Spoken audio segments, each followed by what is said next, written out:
Ladies and gentlemen, welcome live to Elkhart Lake, Wisconsin for tonight's running of the SimPossible Racing League Truck Series, round 7 of 10 on the season. I am Peter Short, bringing you live flag-to-flag coverage here tonight from this beautiful road course as we turn left and right with these heavy trucks. And it should be a lot of fun.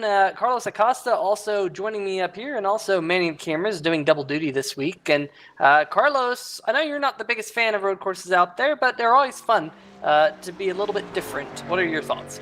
Oh, I like to say I enjoy the road courses every once in a while. I don't like doing them all the time, but I do tend to like a couple road courses. Road America being one of my favorite ones, of course. Watkins and Daytona Road are my top two faves. So I do have a couple of history at Road America. I know how to be consistent and maybe not fast, but mostly consistent in this racetrack. And although I can't say I don't remember finding myself in the truck series in this racetrack, I do know that the heavier the worse it is for some of these corners. You do have to be able to finesse your way through the corners as well as save your tires, because that will be key in the racetrack. Let's take a look at the weather to see just how much of a factor that it's going to take place. And the track it's not as hot as it normally is around the races that I've been in, at 102 track temp, 78 degrees air temperature. But Peter, what do you think this is going to make for these drivers? Well, I think Mark Dingman put it best. Put in the chat just a little while ago that his goals are to stay clean and to finish. And I think staying clean is going to be fairly difficult here tonight because of that track temperature. It's really, really, really slick out there.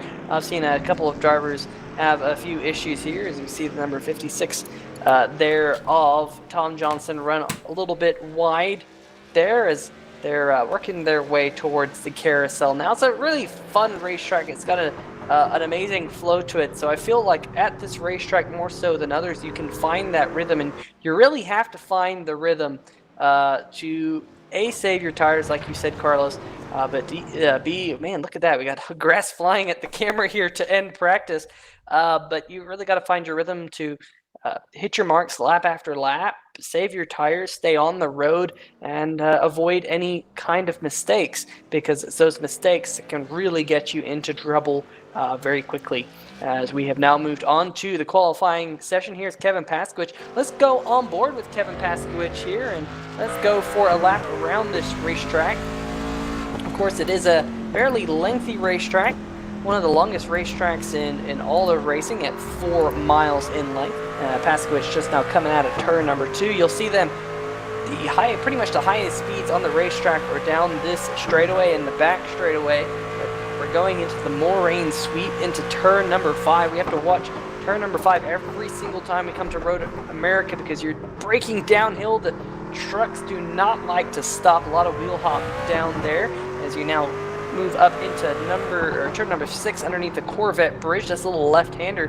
Very easy to get the truck light there, because as you crest that little hill there, really the car is just light. There's not much grip here as they work their way now down through the Hurry Downs, down into turn number 8. It's a pretty fun corner here, and off into turn number 9 and 10, which makes up the carousel. This is such a fast, long, sweeping corner. Lots of left front tire wear will be accrued in that corner because it's just so fast. You're leaning on that left front so much. Here down into the kink. And this area here and the stretch between turn number 3 and turn number 5 are really the fastest points on the racetrack. As you go into Canada corner here, another hard braking point into this right-hander, another pretty slow corner, but you have all this runoff off to the left. We'll see a lot of drivers make use of that here tonight. Moving up into the Bill Mitchell Bend, turn number 13, another place where your car tends to get a little bit light just because you're cresting a hill. Down into this hard braking, and the braking off into the final corner, turn number 14, is really tricky because you already have a lot of wheel in the car when you start to put on the brakes, and sometimes it just gets your truck a little bit slideways, a little bit easier than you so wish. And that's pretty much a lap here around this 4-mile racetrack. Lap times here in practice, we saw a 2-minute 11-second lap time by driver of the number 20. That was Dave Wilson. and he was top of the board in practice by about a second and a half over AJ Digby in the number 14. We did hear from Digby, though, that his optimal lap time was a 2:09, so Digby definitely has a lot on the table. I do know AJ Digby is a road course racer. He races the Ferrari Challenge that I have raced in a few times in the GT3 cars, and I know he's got a decent amount of road course experience, so I wouldn't be at all surprised to see that number 14 machine get to victory lane here once it's all said and done. But of course, we do have a 10-minute long qualifying session, and most of these drivers will use most of it up. I will get an opportunity to show you the point standings, hopefully once these lap times are over. I do expect these drivers to go out there and have, a couple minutes in hand at the end of the session to go through those point standings, as they currently sit after 6 of the 10 races here in the Truck Series so far this year. Of course, it is a slightly abridged Truck Series this season. And if you've seen us a little bit in the past, where we had a fairly lengthy Truck Series season, this is only a 10 race long season, but it's also split with the old G car, the K&N National car. Yes. And they have a 10 race long season there, running on alternate weekends, which is a pretty cool thing. These drivers get to do 2 different types of NASCAR stock cars. It's pretty cool to see here for the fans. There is the number 17 running around. That's Fernando Matos in that NASCAR Chevrolet Silverado. Good looking paint scheme on that thing. I already talked to him a little bit about it earlier and said, hey, that's a really good looking truck. I think it's pretty cool to see that. Reminds me of those the paint schemes you used to see in the old Papyrus NASCAR games. As he goes through the carousel, very tricky corner to get right, Carlos. It's like a double apex, really, to get the most speed out of that corner.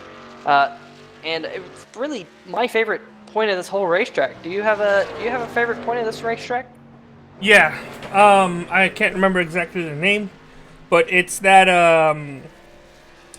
it's the corner right after that, the kink where you have to brake really, really hard. Right there, this corner that they're at. I do enjoy this corner a lot, and also the downhill braking zone before you go over one of those bridges. Clearly, I don't know Road America enough for me to memorize the corners, but I do know Road America enough where I can memorize the track. Yeah, I'll give you a little hint, Carlos. Wikipedia does wonders. That's what I'm using to call out these corners here. But yeah, as Fernando Matos is going to hit the stripe here. Now, one thing about iRacing is it's really important to get your lap in without making any types of mistakes. It's also very important to not disturb the dog while you're doing your qualifying run. It is important to not have the dog barking.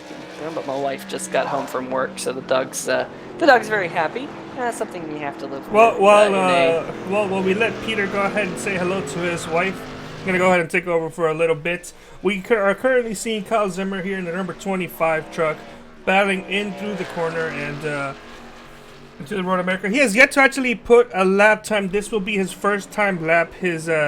His actual practice or warm-up lap clocked in at about 5 minutes and 30 seconds, which is telling me that he was more than likely saving some tires, which is a trick that some drivers tend to do in the warm-up laps of road courses, both in real life and in the Truck Series, or mostly in real life and in iRacing is what I meant to say. So as he was warming up his tires, clocked in a lap of 5 minutes and 30 seconds. Currently, the driver who clocked the longest lap is Johnny Berardi, who has also yet to post an actual lap time. His warm-up lap clocked in at 6 minutes and 2 seconds. So as we're seeing Kyle Zimmer get ready to finish his actual lap pretty soon, we should see just how well he qualifies into this race. I do expect Kyle Zimmer to do a decent job here tonight. He may not be the biggest fan of road courses, but it's always a thrill to see him run week in and week out. As we're approaching one of my favorite corners here in the circuit, let's go ahead and go on board to see how he takes this corner here. Yeah, down into Canada corner, hard on the brakes, hitting that apex, using all that runoff up off the corner. That's pretty much a textbook run through Canada corner. Now up into Bill Mitchell Bend. You can see that exit of the corner, that kind of apex, those rumble strips out there. They're very hard to see from the driver's perspective out of that corner, but into the final quarter, it's pretty easy to see. Up the hill to the stripe, we'll see what kind of lap time Kyle Zimmer posts here. Did notice that AJ Dickey's first lap was actually not allowed due to him running off the racetrack. Kyle Zimmer is going to post a 2-minute 15.209. Currently in fifth of the 6 drivers yet to take time. There's Nate Catilla in the number 4 machine, and I got to keep an eye on some of these drivers because some of these drivers, I think, went out there, tried to run a lap or so, and just dipped a wheel or something like that. iRacing will not allow you to dip a wheel. At least I should say it allows you to dip a wheel, but does not allow you to get more than half of your car off the track into a zone that it considers an off track. Sometimes those rumble strips actually can give you an off track, which is a little bit annoying from the driver's perspective, I'm sure. But here comes the number 99, Johnny Berardi, to the stripe. And he's going to go 7th out of the 7 drivers so far to take time with a 2-minute 28. And we'll see if he goes for his second lap. Looks like he's still on the charge, on the throttle in that number 99 machine. Still out there, seeing if he can improve on that lap time. See if he can move up the charts a little bit. I think, Carlos, I'm sure you've done this at some point, but at a road course, sometimes you want to take your first lap just a little bit easy, just to make sure you keep all 4 wheels on the racing surface so you can actually score a lap time and, you know, jump up in front of those drivers who might have dipped a wheel or something like that on their lap time. Many times I've gone into qualifying, making the first lap just a regular warm-up lap. The regular easy lap, as we're going to see, and then they're not actually post a second lap, as he not only went off track but also clipped the wall at the very end. There's been many times where I've wanted to go out there and in my take easy, complete confidence first lap and make the first corner and realize, oh, I can go at this full speed and I have a good shot, only to find myself up against the wall or clipping the grass and then going out and trying it again and doing the same thing, resulting in not actually having a lap for the race. So you have to be careful. You have to run at least one lap where you 100% know for sure you will not make a mistake and be able to put an actual qualifying lap in. Yep, and speaking of qualifying laps, the qualifying session has come to a close, and it was Dave Wilson in that number 20 machine led practice and has now led the way in qualifying with a 2-minute 11.667. So pretty much backed up his practice lap time in that number 20 machine. As we now move to the race, it will be a full 1 lap pace lap for these drivers. I do believe. I'm trying to see if the pace car's up there. Yes, there is a pace car. But concerned here with them all gridding that it might have been a standing start. But nonetheless, it won't be. And Dave Wilson is your pole sitter. He'll lead the field around for this single pace lap. And alongside him is the number 13 of Alan Capers. And it's definitely a good qualifying for that number 13 machine. We'll be able to see what he can do in this race. Carlos, take away row number 2. Yeah, in second place, we see the 7 of Kevin Paskowicz with the 14 of AJ Digby right behind him. Yeah, Kyle Zimmer and Fernando Matos make up row number 3, and keep an eye out for that number 17 machine. Matos getting his first win here in the SimPossible Racing League just a few weeks ago. He's looking to try and get win number 2 here tonight. We see Johnny Berardi going to be on the inside, which on the inside is in the opposite side for other ovals, and on the outside we're going to see the 48 of Mark Dingman. Peter, you can go ahead and take the rest away. Yeah, starting in the 9th position, it will be 32 of Billy Weiss. 10th position, Tom Johnson in the 56. Nate Catilla, Christopher Burge, and Brian Lowhead round out your 13 truck field for this 30-lap race around Road America. And if you're doing the math, 30 laps around this joint is 120 miles. We did hear from quite a few drivers that they think it will be a 2 or 3 stop event. Hearing about the tire wear and how slippery this track gets, I wouldn't be all surprised if some drivers definitely elect for that 3-stop strategy because of the tire wear. I don't think they need more than 2 stops worth of fuel, but tires could definitely be very important here tonight. As you see the Porsche pace car lead them around, not all too often that we see the Porsche pace car here on iRacing here win the NASCAR series. But of course, being on a road course, that Porsche will lead its way around. Pretty cool to see. And while we have this very lengthy pace lap, let's just go ahead and talk about the Truck Series points standings. After 6 of the 10 races, it would be Kyle Zimmer who's currently leading the way in points. So got to keep an eye on Kyle here tonight. He's starting from the 5th position, but he leads the point standings by 16 points over Kevin Paskowicz in that number 7 machine.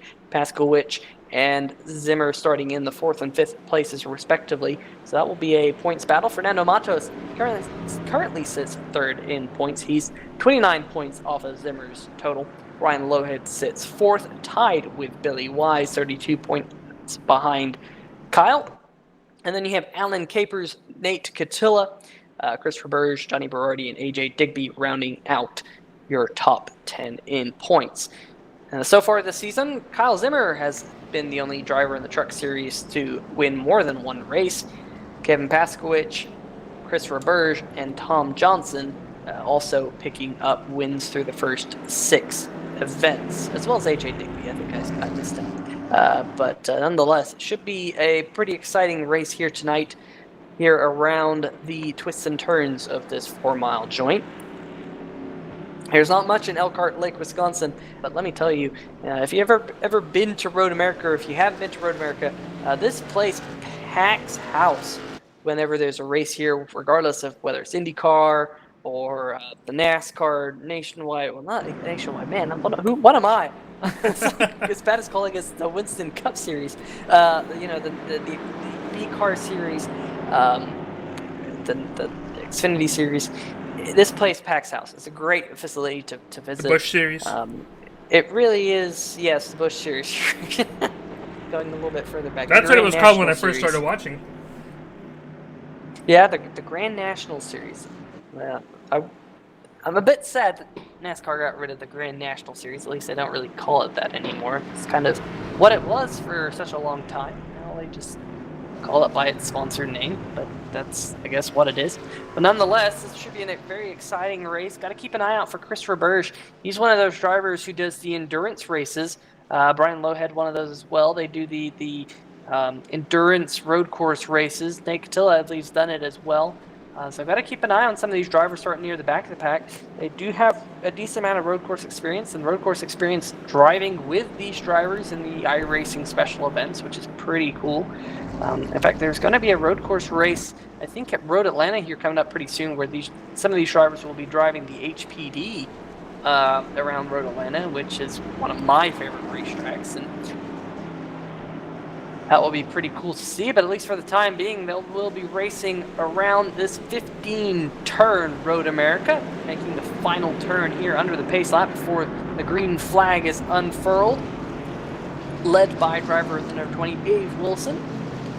Pace car dives hard right over to the right, and the race is now in the hands of Dave Wilson, going up the hill ever so slowly, 55 miles an hour. In second gear, waiting for the flag man to throw the green flag, and there it is. They're hard on the gas, loud pedal. And look at the number 13, side by side. Capers got a fantastic start. Capers got up through the gears just a little bit better than Dave Wilson there, side by side, down into turn number 1. And Carlos, I know that you know that this corner can cause some calamity. No issues there going into turn 1. A couple of drivers may have clipped the grass, but other than that, it's a very, very clear start of the race for these drivers, and it seems like the 13 of Alan Capers has taken the lead over the 20 of David Wilson. Great start for the number 13. You saw the number 48 of Mark Dingman and the 99 Johnny Berardi a little bit further back in the pack. They are off track, currently trying to work their way back onto the track as we look at this battle for the race lead. The 13 of Capers on the inside, the 20 of Wilson on the outside. The 13 goes a little bit deep in the corner, a little bit too much. He's going to open up inside for AJ Digby to get around as well. So Capers slides from first to third there in turn number 5. No issues for the 20 of David Wilson. Yeah, no issues with the 20 of David Wilson, as he's now has a bit of a breathing space to the 14 of AJ Digby. The 13 of Alan Capers did a fantastic job to not turn into the 14 and actually keep his truck clean so that he can save up his tires and continue to attack. Yeah, Alan Capers was able to get that truck load up, avoided making contact with the outside wall. Number 7, Kevin Paskowicz, he just got around the 56 of Tom Johnson. And if you're keeping score at home, folks, Kevin Paskowicz started this race in the 4th position, but he has slid back a few spots. He got a little bit sideways in turn number 1, clipped the inside grass, and he lost quite a decent bit of track position. As you can see, there's Kyle Zimmer, who comes in tonight, your points leader. Paskowicz second in points, and you can see there's quite a few trucks separating those two. Fernando Matos with a fantastic start. He actually got around Kyle Zimmer in the number 17. He looked just out the front of the 25 of Zimmer, going up into the turn 13, 14, 15 complex. Oh, Billy Wise, I think, is stopped on the racetrack. Yeah, the number 32 of Billy Wise looks like he might have gone around. Play of this here on the 3Y TV replay. Oh, looks like maybe just a little bit too much beans, as you say, Carlos. Yeah, just a little bit too much beans exiting the corner. Let's go back and see if we can get another look from a different camera angle. I think exiting the corner, he may have given it too much gas. He may have looked a little loose there. Yeah, no, just too much beans there exiting the corner. And a tough break for Mark Dingman in the number 48 machine. That number 48 is already sitting on pit road. Looks like he's got some front end damage on that truck. I think I'm getting reports that it happened at Canada Corner. Just nosed that truck into the tire barriers. So that's a tough break for him. I'm sure he's going to get back out there, use a fast repair if he can. But you're riding on board with Paskowicz right now. He's trying to close in on Fernando Matos, who has lost out the 5th position to Zimmer and lost 6th to Chris Roberge. So Matos going from 5th to 7th pretty quickly. From 4th to 6th, I should say. As live timing and scoring updates. And, Carlos, on these road courses, those small mistakes can definitely eat you for lunch. I know a couple of years ago at Watkins Glen, I made a small mistake on the last lap, ended up losing the race. Yeah. And to who did you lose it to? The other commentator who's not here this week. I wasn't... Mr. Cameron Rich. I wasn't able to participate in that race, but I did watch it live, and I'm not going to lie, I was rooting for Cam because I felt bad about what I did to him the year before. You should never feel sorry about something you do to him. You really should not. It was pretty cool to see him get the win. Although I know it must have been extremely frustrating on your end. It was extremely frustrating on my end, and you just have to minimize those types of mistakes. As your race leader is just now hitting the stripe, it's still Dave Wilson. Currently running in second is AJ Digby. We'll get a difference between your two leaders here at the stripe once they go by. It's 2.5 seconds between Wilson and Digby here. As you see this battle happening between Fernando Matos and Kevin Paskowicz, really tight going down the front straight. Paskowicz has the inside line as they barrel their way down into turn number 1. By the way, officially it seems like Mark Dingman has gone down to the garage and he might be out of the race right now. Yeah, that's a tough break for that number 48. I know putting it in the fence early on is something you don't want to have happen. And maybe the damage was a bit too much on that number 48 machine. Not 100% sure, but that's definitely, it's difficult going from the ovals to these road courses. Of course, yes. When you're used to running the ovals each and every week, it's definitely a completely different skill. Much like, when you get the road course drivers, you think it's easy to go to an oval, and then they go to an oval and they're like a fish out of water. So that's why a lot of people like watching different. So a lot of people like watching the road course races for NASCAR, especially in the lower series where a lot of drivers make mistakes. It's very noticeable. So you see the 7 smack the inside wall, getting loose off of the corner. He's gonna have some, I would say, heavy left side damage, but we'll see just how much it affects this truck. Unlike Sonoma, which is more of a handling track and taking care of the tires, this is more like a type of Watkins Glen where you need that downforce to actually help you in the corners in some cases. Do you agree with that, Peter? Yeah, definitely. And this is a corner where you're going to need all that downforce you can get. Especially the very long, sweeping right-hander there called Carousel. And down into the kink. This kink is a really treacherous corner. You try and use that inside curbing and the outside curving as much as possible. You saw Paskowicz there. We also saw a pass a little bit earlier going through turn number 6, and that pass was the number 98 of Chris Roberge getting around the number 25 of Kyle Zimmer.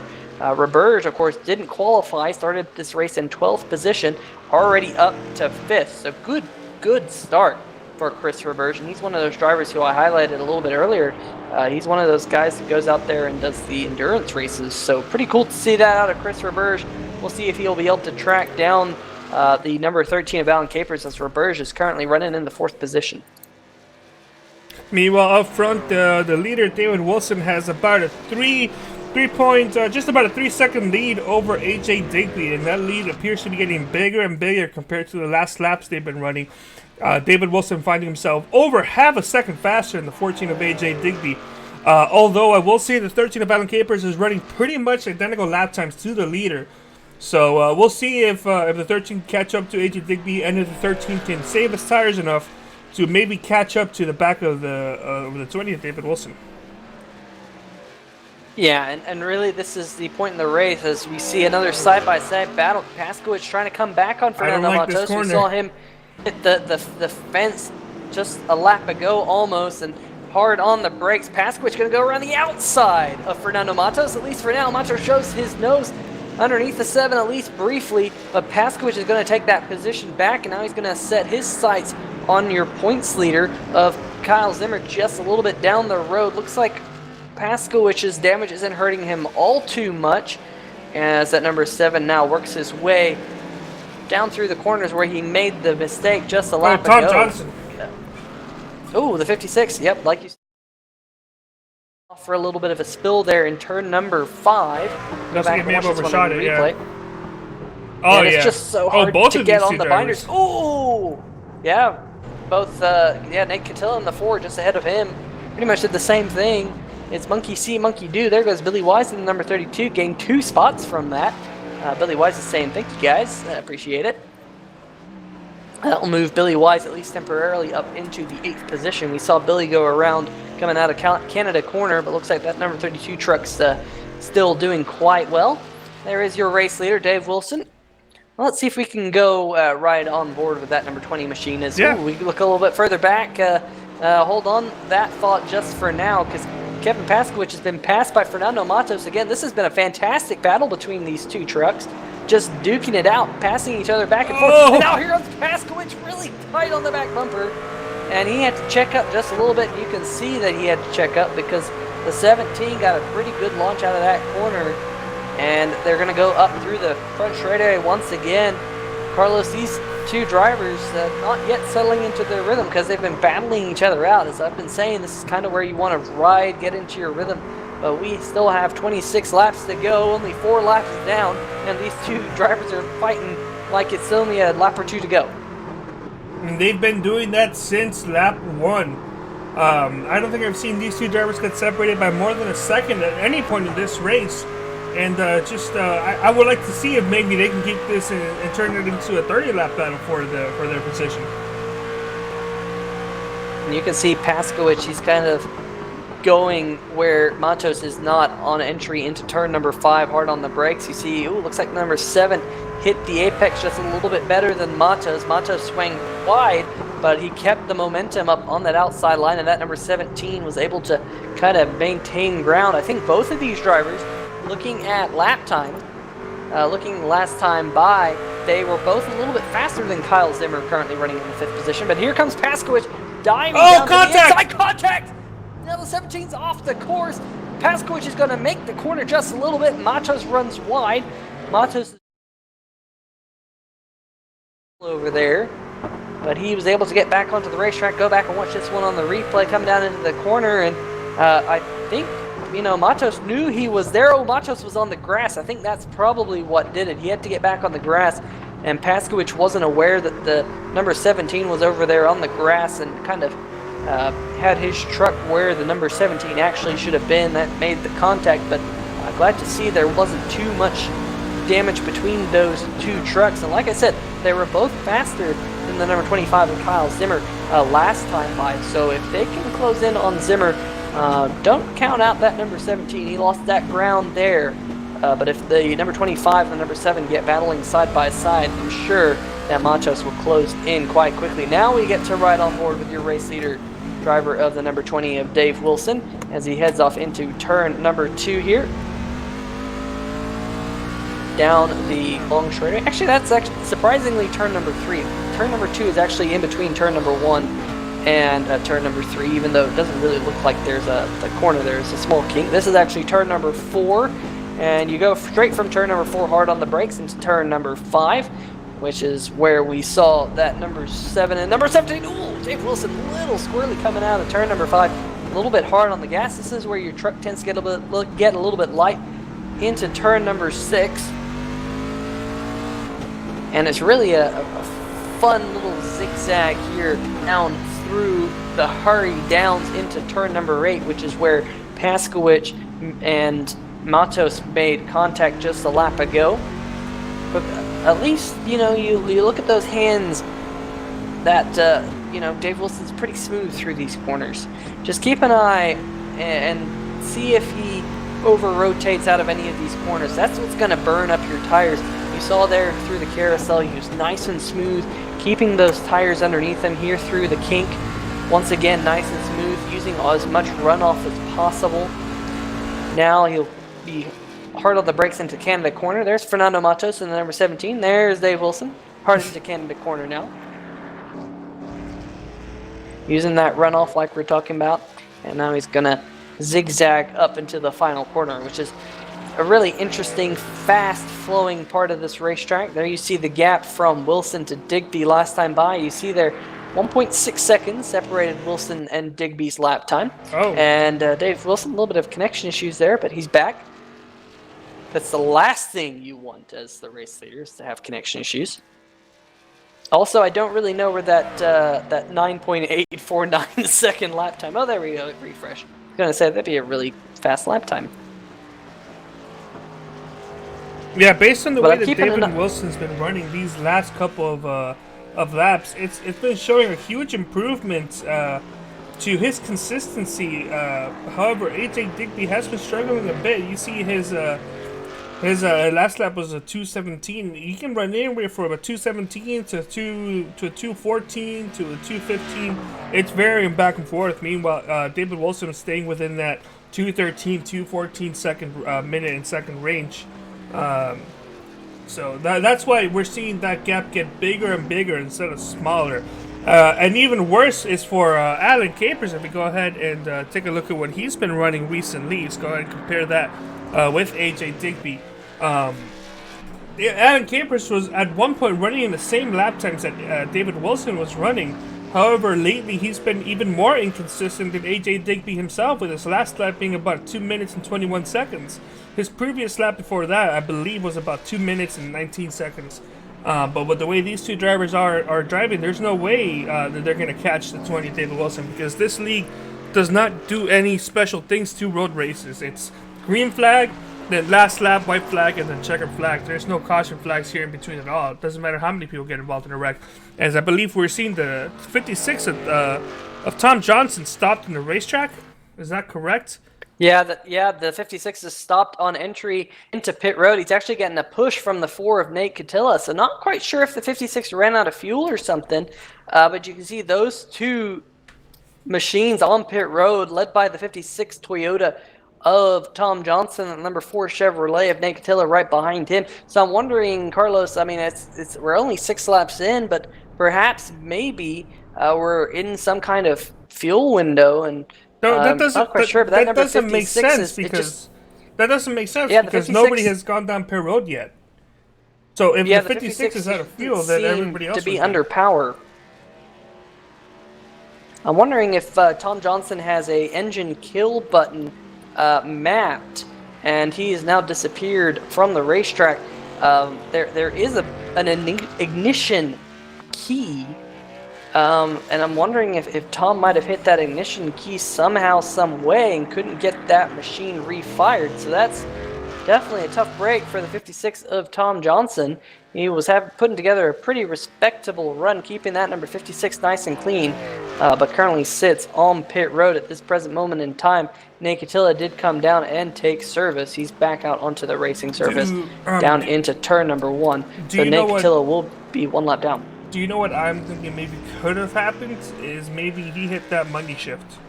Because I doubt that he ran out of fuel this early, especially with nobody else going down pit road.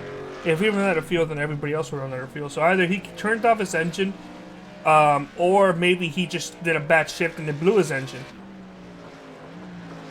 Yeah, that is a good point. You can blow your engine if you over rev it, especially if you have an H pattern shifter, or even even sequential shifters. So that definitely does happen. I know I've done it before, and it's always excruciatingly difficult when it does happen. So hopefully we can see him back out on the racing surface here in just a little bit.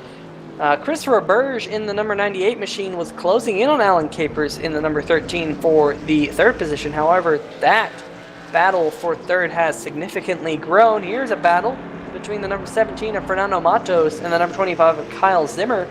Zimmer's actually been passed by Kevin Paskowicz. Paskowicz is 9 seconds up the road from Zimmer, so we did not catch that, but that has moved Paskowicz up into the 5th position currently, and with Matos closing in right on the back of that number 25 machine. I don't think it will be all too long before Matos can sneak his nose underneath that number 25 machine, but only time will tell, as we have just gotten to lap number 9, 8 laps down, 22 laps to go. As they go, ooh, wow, Zimmer using all the racetrack on both sides, just clipping the grass just a little bit on exit of the kink, and then into the next little bend that they have there, now into Canada corner. And Matos is just ever so slowly closing in on that number 25 machine. We'll see what lap time, or how lap time the stripe. And Kevin Paskowicz, he's not too far behind Chris Roberge now. You can actually see Chris Roberge on the front straightaway.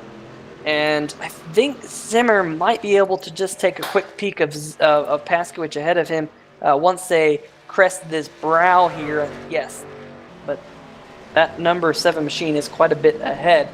As a little bit of tire smoke there, you laid down by the number 7 up ahead. And in fact, Paskowicz got it all wrong off into turn number 1, and that's going to close the number 25 pretty close up to the back bumper of that number 7 machine. There is Paskowicz, and he gets a little bit sideways coming out of turn number 3, so looks like all of a sudden Paskowicz might have overheated his rear tires maybe. And the number 17 to close back in. I know we've already seen a great battle between the 7 and the 17 in this race. Things are starting to crunch up once again. Not much happening up the front. Wilson has a 11-second lead over Digby last behind. Oh, look at the number 25 getting loose. There at the back of that shot. It's going to leave the door open for the number 17 there just for a brief moment. Matos thought better of it. He had to duck back in line by number 25. I got to say, turn number 6 is not really the place where you want to make a pass. But Matos here diving it on, and the 7's off again. The 25 is off. This is going to allow Matos to get around Zimmer, and now Matos is going to close in on the back of Kevin Paskowicz. But Matos! Matos is sideways. He's still sideways. He's still trying to save it. It's like driving on ice out right now on this racetrack. Pit road, Wilson. I'm sure these drivers are wanting fresh tires, just like Dave Wilson is in that number 20 machine. Wilson, like you said, Carlos, he's on pit road. Gonna get 4 fresh tires here. Digby will my goodness! Huge wreck! Huge wreck. Number 4, the number 98, and one other driver. I couldn't quite see who that was. Brian Lowhead and the number 66, all piled into one another in Canada corner. It's still on. The number 98 just backed up in front of the 7, the 25, and the 17. We're watching this replay. That was such a hard hit. But Matos, Zimmer, and Paskowicz almost got involved themselves once they close up. In fact, Paskowicz and the 17 made contact. Oh, wow. There's that that's contact right there between Paskowicz and the 17. And I think Paskowicz was trying to stay on the racetrack. The 17 of Montes, I don't think he was really aware of anything up ahead. They all made contact, and my oh my, things happening thick and fast here at Road America. This has definitely been the most action-packed lap so far in this race. For Dave Wilson, of course, your race leader, he came down pit road. Paskowicz coming down pit road. Catilla coming down pit road. I think they're making a good call here. They're reacting to Dave Wilson and what he did. Now it'll be interesting to see if Digby and Capers will be able to turn this race into a two-stopper, because the 20 of Wilson looks like he's going to make this a three-stop race, pitting on lap number 8, as we now have 21 laps to go. At least I should say lap number 9, because we have 21 laps to go here as we work lap 10. But my oh my, Carlos, that was a crazy lap. Yeah, it was. We saw what started off as a couple drivers going off track to another driver that had the advantage getting on them also going off the track, to just pit stop starting, and then a huge wreck in actually this part of the track here, one of my favorite parts. A couple drivers overshot, and just getting themselves regrouped. There, a couple more drivers got involved. I would say over half the field got involved in this incident, as now we're seeing the 32 of Billy Wise going down pit road. Yeah, and I was just going to mention it got worse, because the number 32 of Billy Wise, he was smoking around the racetrack, because that number 32, he got loose in the kink just coming out of the carousel, and he actually made contact with the outside wall, and that number 32's engine grenaded. He had to come down pit road to get a fast repair on that machine. So Billy Wise is his own little separate incident, but luckily he was able to get that fast repair done, and that race truck is now back out there on the racing surface, as we have just reached the 1/3 distance here in tonight's 30-lap race, 120 miles around Road America. Alan Capers, number 13 of Alan Capers. Now, Carlos, did he get any cones on entry to pit road? I gotta be honest, I was not seeing it, as we had to switch to our backup stream source, as we were noticing a couple issues with our primary test. This is another one of our 3YTV tests brought to you by SimPossible Racing League. So obviously our attempted tests have failed, and we're switching back to our backup source, which will not become the primary source because our primary tests have failed. So in other news, yay, no, I don't know what's going on, but we got the 25 of Calzhammer going down pit road, and honestly that's what matters right now. Let's see if the 25 will have a nice clean stop, or if, just like my test, the 25 will mess up going into the corner. Well, at least we have two computers here on 3YTV, because it wasn't all too long ago that one of our computers here grenaded, and we were basically MIA for just a little bit. We were doing the poverty streams. We were doing the poverty streams, yes, yeah. We were. Nonetheless, we're back at full strength here, and Dave Wilson, he's also at full strength as he works his way now towards the carousel underneath the Johnsonville Brats sign. It's always kind of cool when you go underneath the signs at this racetrack. There's a couple of them scattered around the racetrack, or the bridges, I should say. There's the Hawk Bridge. You got the Sargento Bridge, which makes me think of cheese every time I go through it. Of course, it is Wisconsin, so you got to think about the cheese and the Johnsonville sign. It seems like we have a comment from the owner, Jeff Schmidt, letting us know that the 56 went into the gravel and popped a hole in his oil pan. Then he went too far in pit road and couldn't stop, so that's why the 56 has now been taken to the garage, currently shown 4 laps down, but I do not believe the 56 will be coming back on track, which leaves 11 drivers on the road right now, with Brian Lowhead being the last driver on track, and is currently 2 laps down alongside with Johnny Berardi, who is in 10th. Of course, that number 66 was one of the drivers who was involved in that big incident that we had at Canada Corner just a couple laps ago.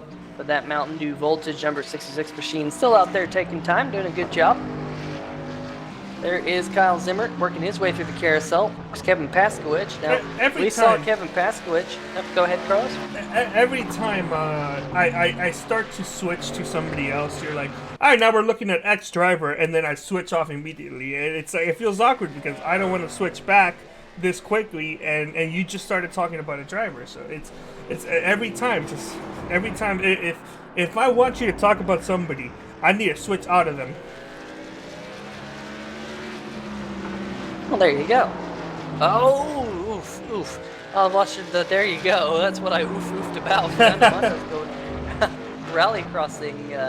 They're coming out of Canada corner now up into the final corner before heading onto the front stretch. But that number 17 machine was all up out of shape.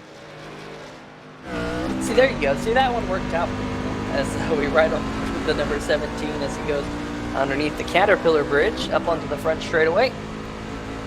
Waves hello to the flagman as they drive now off into turn number 1. And it's really hard braking here into turn number 1. Really, I love the fact that Road America is categorized by its braking zones. There are 3 really hard braking zones around this racetrack: turn 1, turn 5, and Canada corner. And each one is very unique and requires different talents of the driver. And as I say that, really the last corner as well is kind of its own unique thing under braking. It makes it a lot of fun. That's true, as we might have a quick battle for 4th place, and it just seems the 25 of Kyle Stemmer has caught up to the 17, the 7 of Kevin Pascovich. I was reading it backwards. Hey, Carlos, can we get a replay on Fernando Matos here? Because he just made, he got around the number 99 of Johnny Berardi with a pretty impressive pass around the outside. Down into turn number 5, going through the gravel there, squeaking that thing between the 99 and the outside wall, was able to do so. That was pretty impressive. I gotta say, Fernando Matos, you got some guts to make that move. Go on board and watch this one more time from the onboard camera. It's pretty cool. I think he was kind of... Yeah, go ahead. What makes it even scarier is that this is a downhill hard braking zone, and he was pretty much on the gravel. Yeah, he was out there on the gravel, zipped that thing load up in time. But looking up ahead at this battle for the 4th position between Kevin Pascovich. Pascovich has it, but your points leader Kyle Zimmer is right behind him, running in the 5th position, and isn't too far back. Where you'll find Fernando Matos. Oh, Pascovich is way off. He's going rally crossing now. He's going to come back across the racetrack. Somehow didn't lose that spot to Kyle Zimmer. Almost forced Zimmer wide, and now Zimmer is going to be all over the back bumper of the number 7 as they head up the hill into turn number 1. They will be side by side at the stripe. No, he backed off. That was surprising. Looks like Zimmer might have just backed out of it. We still got 18 laps to go. That is true. We're not even to halfway. Oh, but that's not promising. Zimmer's off. I was noticing that I thought he was going to do that because it looked like he was almost clipping those cones, entering turn 1, and I just thought he was carrying too much speed, and he's on the grass, and there was just no way I could see him making that corner. Yeah, just like you said, right there, he knocked the cone. Right there. Yeah, he hit that grass, and as soon as you get onto the grass, it's like skating on ice. Even if you hit your braking mark, you just don't have the braking power on that grass that you do on the asphalt, and that's why Zimmer ran wide, and he actually lost the position to Fernando Matos. So Matos is sticking around here after last lap. He made that really gutsy pass through this corner, but this time we gotta stop showcasing drivers. He's going off the racetrack. He's going to come back onto the racetrack in front of Zimmer, though, so he's going to hold on to that 5th position at least for now, but that will allow Pascovich up ahead to just scoot away just a little bit. And that number 7 machine. Wow, as a 7 also goes on track. You ever played Gran Turismo, like 5 or 6? I have, yeah. You ever, I don't know if this was early on or after patches, but there were moments where, like, in simulation mode, you would be driving without any aids or anything like that, and like the moment you touch the grass, your car would just start 360. It doesn't matter where you were. Oh yeah, that was I think they finally fixed that with a patch, but yeah, it was just those were scary moments, especially because that was when I started doing some league races. I started on in the GT series before I moved on to iRacing. So it was always scary driving like a souped up Corvette with like race package and everything, and then just clipping the grass just slightly in road courses. Which I know, ironically, I said I'm not the biggest fan of constantly doing road courses, but in the GT series, that's pretty much all you do. There's like two ovals, and they were never that good. They were never that well made in the series. So it was pretty much road course this and road course that. So that's where I got most of my experience, which is why I'm a lot better in road courses than I actually should be, considering the type of skilled driver that I am. But yeah, you just clip that grass and you would go around, and every single time. As we're seeing the 66 of, I believe that's Brian Lowhead slowing down or slowed down compared to everybody else entering the corner. As we see the 7 Paskowitz just slightly lock up his front end. Yeah, but you notice at the top of your screen there, Kyle Zimmer, the number 25, has got back around the number 17 of Fernando Matos. So those spots have traded once again. We got lap traffic. I think Lowhead. Yeah, I think Lowhead is just there letting them by. I think that's why the 66 was nice and slow. Being a kind and courteous driver, got to say that's good heads-up driving by Brian Lowhead in that number 66 Mountain Dew Voltage machine. 17 of Fernando Matos is within a second of the 7 of the 25 of, pardon me, the 17 of Fernando Matos was within a second of the 20. My joke is ruined. I was going to say he's in a DRS zone so he can activate his thing, but it ruined my joke, so it doesn't even matter at this point. Yeah, for those of you who don't know, the drag reduction system that they have in Formula One, which facilitates all of their passes, quite literally all their passes. But nonetheless, that's what not other series uses DRS? Because Formula One doesn't go to this track. The iRacing Formula One series comes to this track, and that's why they have added the DRS to this racetrack. And if you do run the Formula One car here in iRacing that they have, you will have DRS here when you do come here, but it's definitely no real There's the zone again. Tracks. No real racing series come here that have DRS. Which is a bit of a shame. I would love to see like Formula One at this racetrack, since it is such a flowing racetrack, such an awesome racetrack, with some hard braking points, which is really what you need for passes in Formula One. For Formula One? I would consider they would be. I mean, turn number 1, you probably go from up 210 miles, 200 to 210 miles an hour if you have the DRS open, down to, probably 100, so or maybe 90, something like that. Racetrack. Oh yeah, Brian Lowhead. So he's going to get that thing back going with a hop, skip, and a jump through the sand trap. Don't think you really want to go to the beach at a road course. That doesn't sound too much fun. That would be the crappiest beach for some of these drivers, there's no water nearby. It's not even one of those fake beaches that they put at the end of lakes. Hey, if you bust your radiator, you kind of make a pool of water. It's like popping a hydrant. It would be very, very hot water. Yeah, it would be very hot water. It probably wouldn't be a good swim. But nonetheless, it's a spa and a beach day at one. Yeah, there you go. Dave Wilson, however, he's caught up to the back. Oh, Berardi, he's gone off at Canada corner. Just going to say Nate Catilla's gone off in front of your race leader, the number 20 of Dave Wilson, but Berardi also having some issues. Catilla was able to find his way back onto the racing surface, as has Berardi in the number 99, so they will continue to do battle here. But looking at the lap time just 2 laps ago, Dave Wilson ran the fastest lap of the race with a 2-minute 12.434. So he's really getting it right now. Yeah, AJ Digby last time by ran a 2-minute 14.354 per my clocks, and that actually was just about a hundredth or so faster than Wilson. But Wilson is about 13 seconds up the road. Do got to mention that Digby has 1 lap fresher tires than Dave Wilson. Digby, of course, went to lap number 10 to make his first pit stop. So it is going to be interesting to see, because Wilson couldn't quite. Oh, Lowhead is off in turn number 5. And I think Lowhead has hit the tire barriers. He's reversing right now. Oh, the floor. Catilla's off too. And the number 4 is going to zip his way around the number 66. And the 4's come right in front of the number 14. Almost contact with the 14 of AJ Digby as they go up the hill. But Digby will keep his nose clean, at least for now. We'll go back and see if we can catch exactly what happened here on the replay, at least from Digby's point of view. And there you see the 4 and the 66 off in turn number 5. And, look at this, it got really tight. It got even tighter there. Because Catilla just kept moving over the racetrack. I think he was trying to give the 14 the preferred line, but Digby was already taking evasive maneuvers there, and they were just going for the same real estate on the racetrack. Digby checked up, kept his nose clean, and he will once again try and close in on your race leader, Dave Wilson, but that is going to help Wilson skip ahead just a little bit more, as we have reached the halfway mark here in this 120-mile race. We're 60 miles into it. Actually, we'll be 64 here in just a little bit as your leaders are closing in on the start-finish line.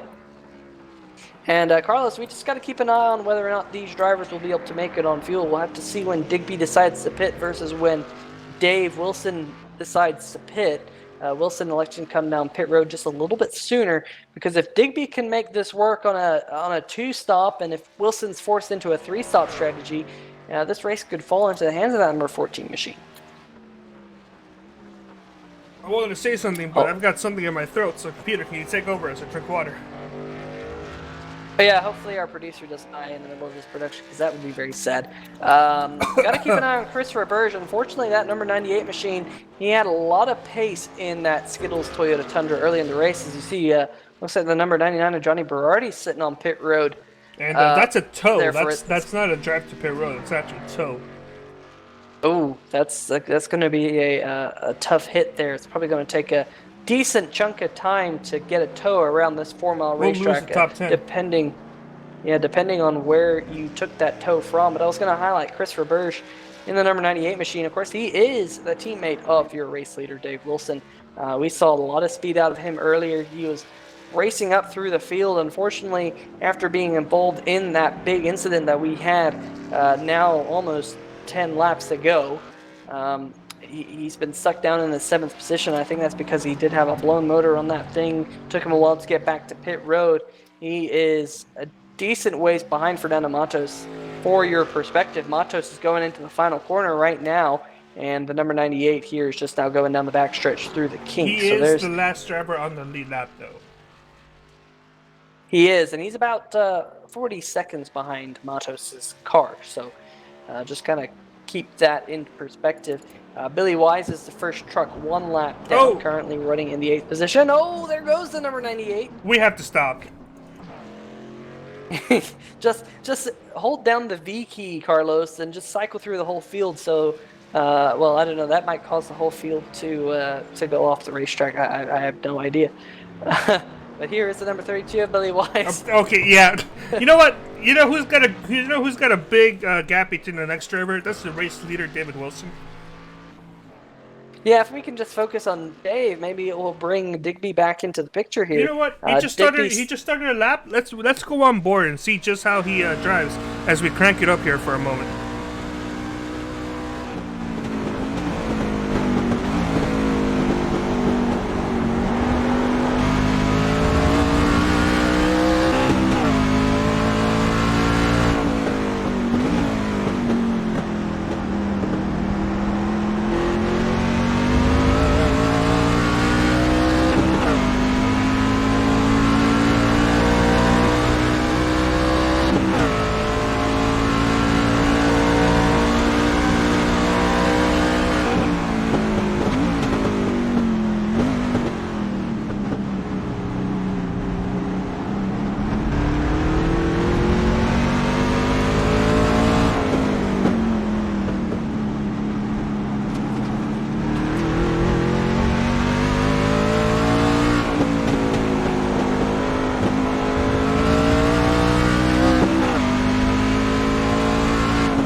Carlos, I hate to break in for this on board, but we have a crazy side-by-side battle between the 7 of Paskowich and Kyle Zimmer right now coming onto the front stretch.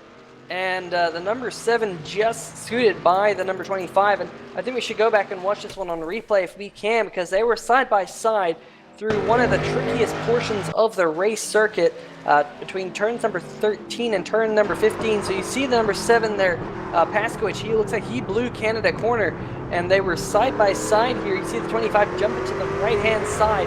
And folks, this is pretty much the tightest spot in the whole racetrack, and they're going toe-to-toe through these corners, almost beating and banging off each other's doors. And finally, Paskowich was able to use that outside line to his advantage. But my, oh my, that is the tightest spot on the racetrack to do that. And definitely a good piece of driving by both Paskowich and Zimmer to keep those cars clean. Sorry to kind of break into that. I gotta be honest. Great side-by-side battle. I was really enjoying the engine noises, and I was mesmerized by them. So when you came full loudness on my ears, I jumped a little bit. I got scared. Oh, so you see the 13 going wide. I really got to stop showing anybody but the 20. Brian Lowhead, unfortunately, he's had a little bit of an off as well, coming out of turn number 6. Oh, Catilla! Oh, that number 4 is hard into the tire barriers. He's able to throw that thing in reverse. That's in Canada corner. Oh, the 66, now he's in the tire barriers. I think these tires are just completely shot, Carlos. And you see Nate just tried to get that truckload down and couldn't do so. Looks like he might have got it stopped just to alleviate his impact there with the tire barriers. But you see Lowhead, he runs pretty wide here. Oof, stuffed that thing into the tire barriers. He was able to get out of them. Because you and I know, Carlos, if you put your truck too deep into those tire barriers, you are not going anywhere. Well, maybe in real life. I don't know if iRacing has it just like that quite yet. As we're also seeing very slow the 98 of Crystal Birch. I'm not quite sure what happened, but you know who does? Our replay camera. It would be Oh, you. Oof. He actually had some trouble earlier. If you go back just a little bit more, I think entering the corner he might have had an issue. Yeah, we'll go back and we'll see exactly what happened here. Oh yeah, just ran wide, just a little bit. Was off into the grass. Might have got the just got on the gas pedal a little bit too hard and ping-ponged off those barriers. And unfortunately, Lowhead has taken the number 66 machine to pit road with a tow. That's the worst kind. There he sits. This does allow the 99 Journey Priority, who previously had to take a tow and lost 10th place, to regain 10th place. So the battle for 10th place is, strangely enough, a very hot topic among these drivers. Now it'll be interesting to see, Carlos. Time by Dave Wilson is on pit road after 19 laps. So I don't know if Dave Wilson can go to the end on a 2-stop strategy. He might have to be locked into a 3-stop strategy now as we have 11 laps to go. I do expect Digby to flash by here the flag stand on the racetrack. Yep, Digby stays out. So Digby will pit with 10 laps to go, and I think that will put Digby into his pit window to only make a 2-stop strategy, which could be absolutely huge, because look at all this time that Dave Wilson is losing in his pit box as Digby's still out there on the racing surface. It's a very long pit road here, very slow pit road here at Road America, and Wilson has crawled to his pit box. That crew going to work 4 fresh tires on that number 20 machine. He is down and away, well behind the number 14 machine, but I do expect to see Digby on pit road this time by. So you see the number 32, Billy Wise, there on your screen, going through the final corner. And this battle for the 4th position between Askowich and Zimmer is still not over, as Zimmer is closing back in on that number 7 machine, going into Canada corner here. Oh, Paskowicz runs wide. Zimmer, they're side by side. We saw this just a few laps ago, side by side through the tricky portion of the racetrack. This time they elect to go single file. Paskowicz runs right, coming out of turn number 13. Here they go into turn number 15. Somewhere in there is turn number 14. Trust me on that. And now they're side by side. A little bit of door contact. But Zimmer's going to prevail. Oh, the 7. Pit road. So just like that, Kevin Paskowicz on pit road. Looks like Paskowicz might not be able to make this thing a 2-stop strategy. So this is pretty interesting. Looks like Zimmer is going to try and go for the 2-stopper. Really, Wilson and Paskowicz, they're going to have to stretch an extra lap on this final run to see if they can make a 2-stopper out of this race. Oh, the 14 almost wheel hopped it there. Yeah, he did, and he's on the oldest tires right now on the racing surface, so I'm not all too certain. But he will be excited to come down this time by and get some 4 fresh tires. I am sure that number 14 crew on the wall currently gonna service that number 14 machine. We'll see him take the hard right here coming out of the final corner. There he goes down pit road. He's effectively splitting this race into thirds, which is essentially what he's gonna need to do to make this a 2-stop race. Currently running down pit road at only 45 miles an hour. And Dave Wilson, he's out there on the racetrack. Wilson now coming out of the final corner. He's going to flash by the number 14 here, as the number 20 is going to hit the stripe just about now. And AJ Digby getting to his pit box just as I say that. And you see the number 14 right there, stopped on pit road. Also the 66 there, Brian Lowhead, on pit road with him at this present moment in time. Fernando Mato is currently running the 6th position. Unfortunately for Fernando, he's lost a decent chunk of time on both Paskowicz and Zimmer. Mato's just pitted as well, I think. Yep. Let me confirm that. Yep, Fernando Matos just came out pit road, so definitely interesting to see different strategies out there. We'll see if Fernando Matos can make it to the end. It seemed like he might have pitted 1 lap too early for making this a 2-stop strategy. 13 of Alan Capers coming down pit road. Looks like he's going to use the 2-stop strategy. There's Kyle Zimmer. Like we said a lap ago, he's on the 2-stop strategy, but he's wide coming out of the final corner. The cameraman's curse once again striking here at Elkhart Lake. But he's going to have the run up to pit road, and it's a very tricky pit road to get to because... I have too much power. Yeah. But you go up that hill, and you can't quite see the commitment cones and the pit road speed cones. And so you can really, power down up the hill and all of a sudden get on the brakes a little bit too late, and speed on pit road is very easy here at Road America. Don't think that happened to the number 25 machine as he got down to pit road speed. So good pit stop by the number 25 group. There's the number 98 of Christopher Burge out there right now. Looks like he is just in front of the number 14 of AJ Digby. Digby's got a little bit of right rear damage there, Carlos. Not quite sure where that came from, but I believe that's relatively new. Do you think it's possible? Go on. It is new. The number 14 was to the outside of the number 98 of Christopher Burge going into the hard braking zone in turn number 5, and he clipped the grass just a little bit, had to lock up his tires, and actually made contact with the outside wall, and then almost made contact, in fact he did, with the number 99 of Johnny Berardi. So Digby on fresh, cold tires, having some issues getting that thing woed up. With the number 98 of Christopher Burge. Yeah, I think he was trying to pass for Burge to the right side of that number 98 machine when he just caught the grass. And that number 14 was skating. He finally did woe it down, but like I said, a little bit of contact with the right side wall.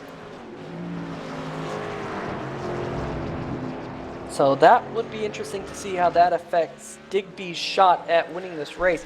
Like we said, we think Digby's on a 2-stop strategy versus Wilson, who's on a 3-stop strategy. And now Digby finds himself 25.7 seconds behind Wilson in that number 25 machine. The number 14 machine. 25 seconds behind. That's how I get those numbers confused. Sometimes, looking at your live timing and scoring is a little bit hard sometimes, more difficult. Sometimes a little bit more difficult than you'd expect it to be. But nonetheless, it will come down to the end. I think this one's going to be a nail-biter, Carlos. Can the number 20 stretch this on fuel? And if he can't stretch it on fuel, can he get a big enough delta in front of that number 14 to retain this victory? Only time will tell, as that number 14 has gotten around the number 98. Christopher Burge left him in the dust. There's the number 98 briefly flashing across the screen in the background. You can also notice that right front damage on that number 14 machine. You see a little bit of left front damage on the number 98 of Reverse, and a little bit of rear end damage as well. Hasn't quite been the smoothest race for Chris Reverse, unfortunately. Has made contact with the outside wall a couple of times, but nonetheless, he's out there trying to get this race finished. And there is the 7 of Kevin Paskowicz.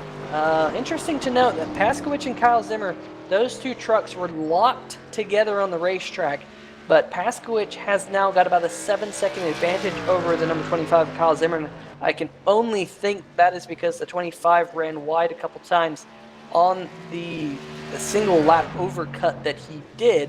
But Paskowicz has got to start thinking about fuel here as he runs a little bit wide into turn number 5. Like he was able to get that number 7 machine corralled and keeps it going. Ryan Lowhead in the number 66 machine. I'm sorry to report that number 66 is taking it to the garage for tonight's event. So it's just the third He will driver finish. to retire in here from tonight. Looks like he will be finishing 11th, starting to pick you up there, Peter. So only Yeah, that's 10 exactly drivers. what I was going to say. Only 10 drivers left on track at the moment. Last driver currently on position being the 99 of Johnny Berardi, with Nick Attila in 9th place. Johnny is 4 laps down and Nate is 2 laps down. And there are 3 other drivers 1 lap down. That's 32 of Billy Wise in 8th, 98 of Chris Roberts in 7th, and Fernando Matos, who is currently 6th place. So only 5 drivers on the lead lap.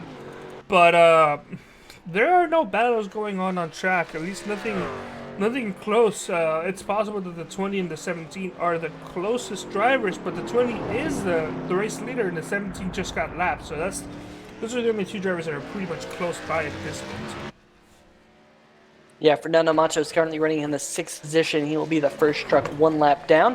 About not too many seconds in front of Dave Wilson, you would find Kyle Zimmer.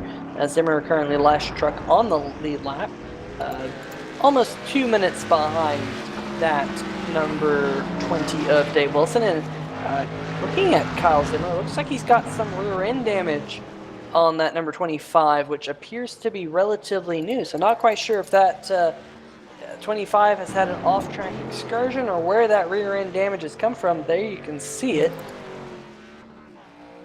Gonna see if I can go back on replay a couple laps and see if that did happen. And in fact, it was new. It happened just a lap ago, where the number 25 had some rear end contact from the number 4 of Nate Catilla, and the number 4 of Nate Catilla looks like he had some connection issues, and just didn't quite see the number 25 in time. Those 2 made contact, and Catilla actually had to make some evasive maneuvers and hit the outside wall as well.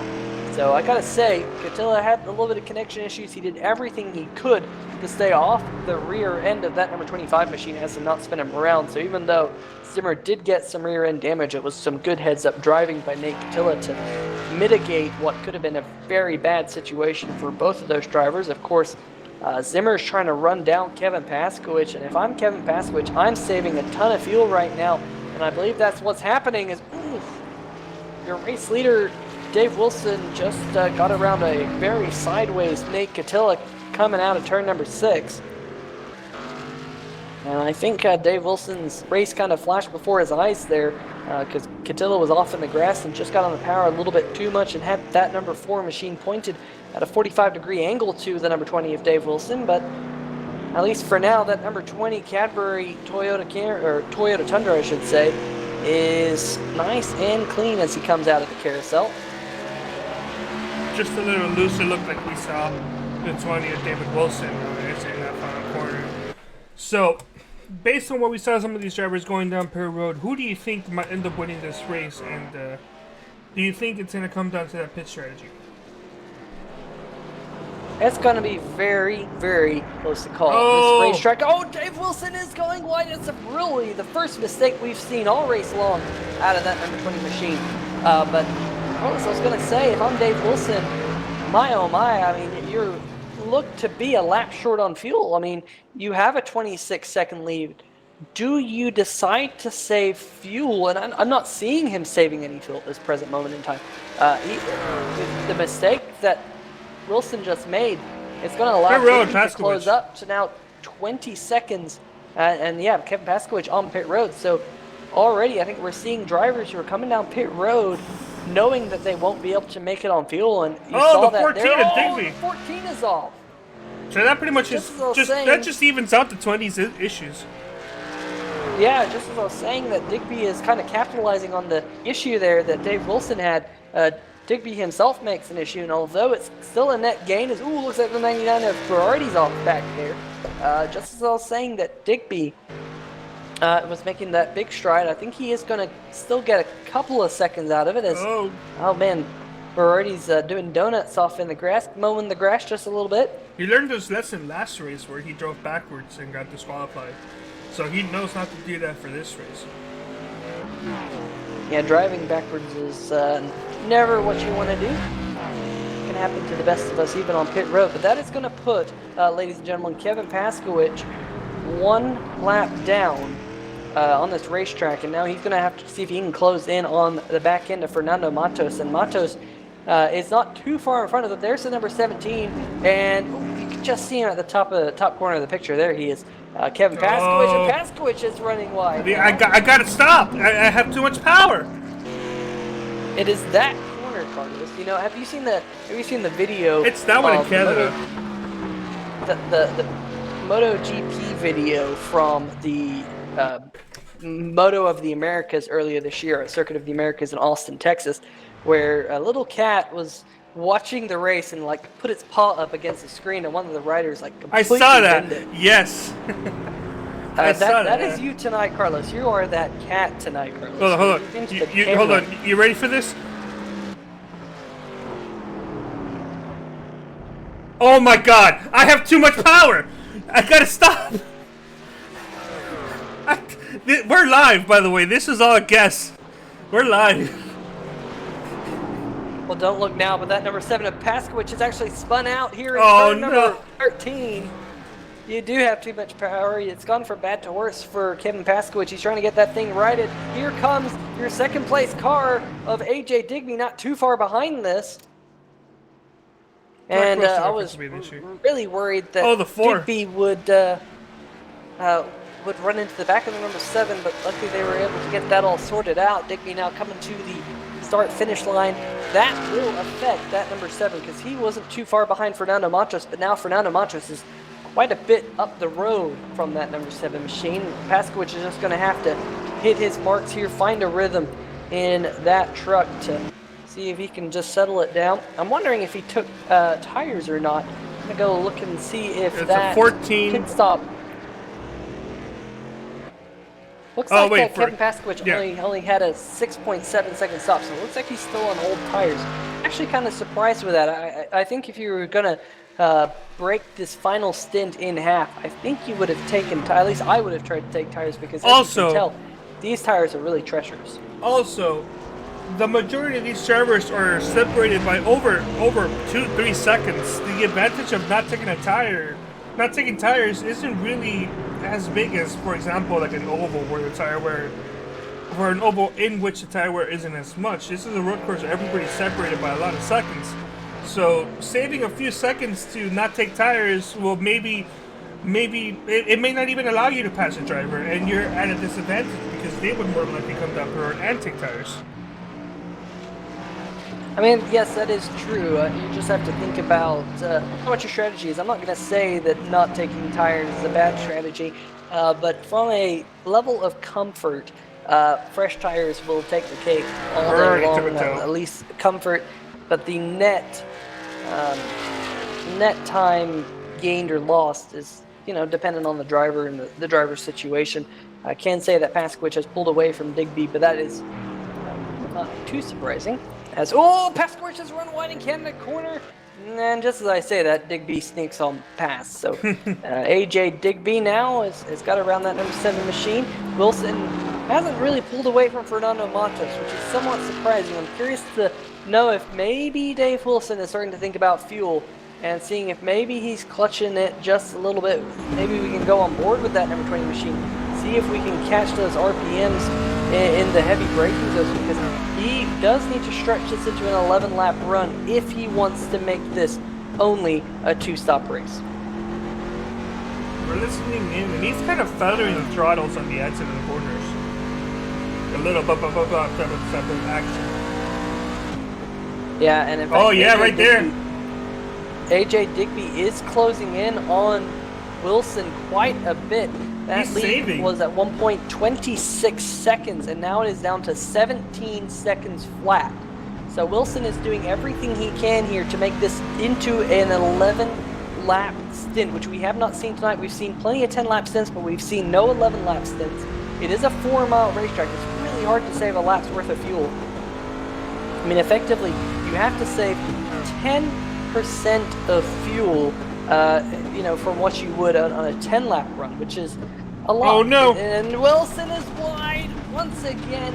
And Carlos, sometimes when you start saving fuel, it takes you out of your rhythm.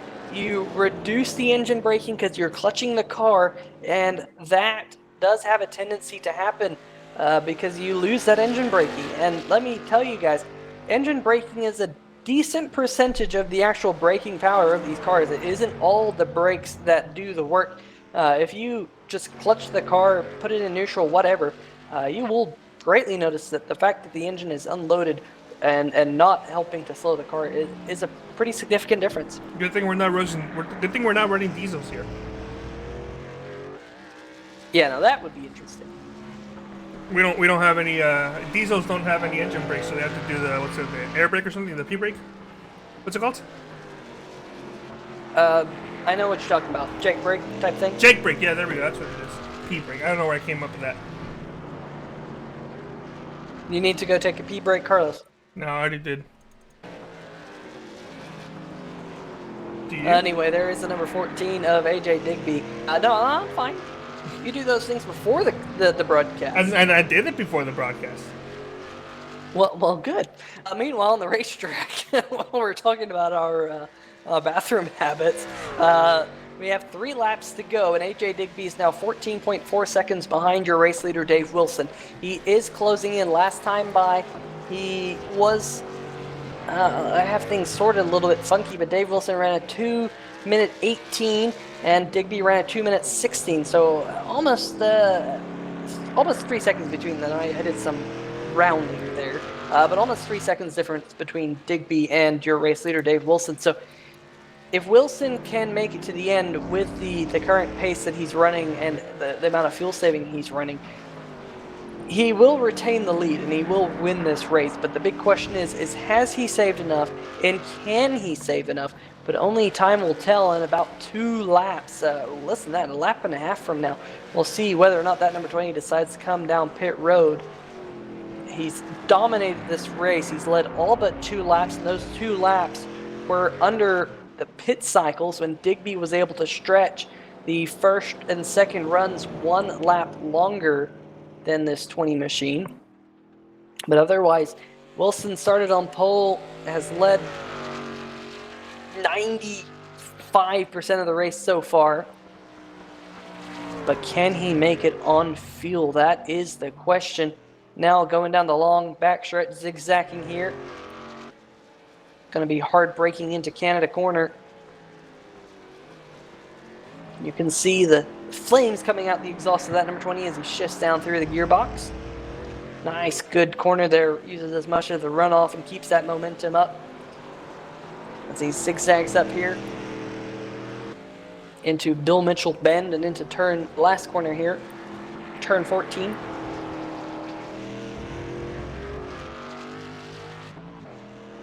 Now, 2 laps to go this time. 2 laps to go. That's how many corners here? That's X amount of corners here to make a mistake. 28 corners to make a mistake. And then there's Thunder Valley, which isn't technically a corner, but it kind of is. So this whole race It's more of a can corner be than destroyed. turn 2. This whole race can be destroyed by being just a little overzealous in one corner. You've led 98.8% of the laps. You perfected a pretty clean race with a couple minor issues that apparently we've captured all on camera. But all of that goes away if you just make one. I wouldn't say small, but if you make that type of mistake, it's not necessarily a small mistake. I mean, just one mistake can ruin this whole race for you and make you end up finishing at this point probably 8th. It can't probably be worse than 9th, but worst case scenario is to finish 8th in this race after being in first for so long. As you see somebody behind going wide, so it's 17 of Fernando Matos. Yeah, and don't forget Alan Capers. I mean, remember number 13 machine, Alan Capers has kept that truck clean the entire race. There he is. I mean, he has just been steady this entire race. Has a 3rd place to show for it. He's 19 seconds up the road from Kyle Zimmer. I do believe Capers will be able to make it on fuel from here. So it's been a fantastic run for Capers. We haven't really talked about him because he's kind of just been really quiet, keeping that truck clean. Sometimes a quiet race is a good race. here as he hits the stripe with 2 laps to go. But Carlos, I think we're going to figure out who's going to win this race here in about 20 to 25 seconds, because whether or not Dave Wilson comes down pit road is the big question. Digby is now close to within 12 seconds of your race leader. Wilson trying to save as much fuel as he can as he comes out of Canada corner here up into Bill Mitchell Bend. If he stays out, we're just going to go on board the general cam and just take a look at those, just listen to the engine and see what's going on. Because it'll be interesting to see if he does run out of fuel or if he does make it. So here we're at the final corner before we go 1 lap down. 1 lap to go. He is not going down per road. He is committed. So we will see whether or not Dave Wilson can make an 11-lap run here on fuel. As it looks like he's still got some high RPMs in that machine, shifting down into second gear. It looks like he might think, Carlos, that he saved enough fuel here. Oh, it looks like maybe a few little hiccups here and there. Yeah, I'm looking at RPM and it's kind of bouncing up and down a little. I'm sure that Dave Wilson's his heart's pumping as much as it can right now, just asking himself, will we make it on fuel or not? You do not, let me tell you, you do not want to run out of fuel on the run up to the start finish line, because it is a very steep hill. I've seen cars run out there before, and if you run out of that final corner, good luck making it up the hill. And you're going to have to get out of your car and run there yourself. He's now working his way down through Hurry Downs for the final time. The stretch here between turn number 7 and turn number 8. He's saving. Hard braking into turn number 8. He's really saving. It's going to be very close, it looks like. He's staying in 4th. Ladies and gentlemen, gotta say, AJ Digby, he's just now entering turn number 8 now, so Digby can almost see Wilson. In fact, I think he might have caught a quick glimpse of your race leader just a little bit ago. He's not. He's staying in 4th. He's not shifting out of 4th. Yeah, he's trying to keep those RPMs as low as possible. AJ Digby coming out of the carousel. The 20 going through the kink. It's all coming down to this. Can that number 20 make it on fuel as he heads off into Canada corner? Digby now racing through at full speed through the kink. There's not much time left. The 20's made it through Canada corner nice and smoothly. He's going to work his way up into turn number 13 here over the crest. Gonna come into the final corner. Does he have enough fuel to make it up to the start finish line? We will find out, as Dave Wilson has basically had a masterclass of this race. You watch those RPMs, he's making it up the hill. He can pretty much coast from here. Digby's finally coming out of the final corner, but it's not going to be enough because Dave Wilson takes the checkered flag at Road America. Wow. That race kept us on our toes right to the end. He still has Digby gas. comes across the finish line. Look at those RPMs though, Carlos. 2,500. I don't think that number 20 is running too well right now. I think he's just coasting it at this point in time. I don't know if he's necessarily out of fuel or whether or not he's just clutching it or put it in neutral. But he's coming to a stop here out of turn number 3. We'll see if he has enough fuel to do a burnout. Doesn't look like he does. He might just be waiting for this race to finish, for everyone to come across the start-finish line. Can say that, oh no, Kevin Paskowicz hard in the wall. Looks like his brakes have failed after the start-finish line. That car is dead. He did finish the race, but his brakes must have failed there after the start-finish line. Hard into the wall.